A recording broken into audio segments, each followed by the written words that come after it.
Well, that video got so long that it cut me out and or cut me off. So I'm not sure exactly where it left off, except the fact that it left off right there talking about the gas filler neck and stuff. So I hope that the video was informative enough for you guys on how to do everything and what's all involved in doing a body lift.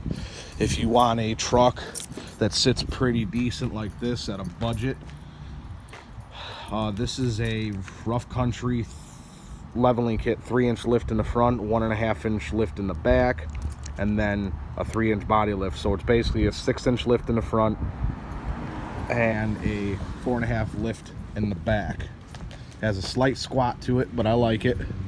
I might put lift shackles on it to correct the squat, but we'll see.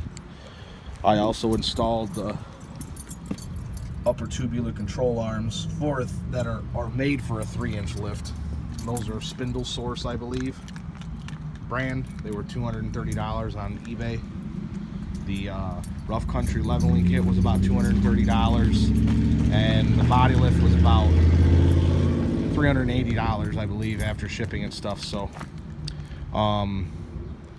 you're looking at $610. You're looking at about $850, $900 worth of work that I just did to this truck. So as far as lifting it goes, that's not including the blacked out tail lights, the halo headlights, the toolbox, the back rack, the tow mirrors, blacking out the front end, the bed liner,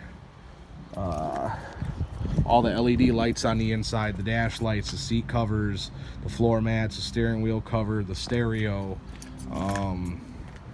cold air intake. The whole front end is completely rebuilt, all new ball joints and tie rods and everything. It's getting ready to do the exhaust on it next, so stay tuned, guys.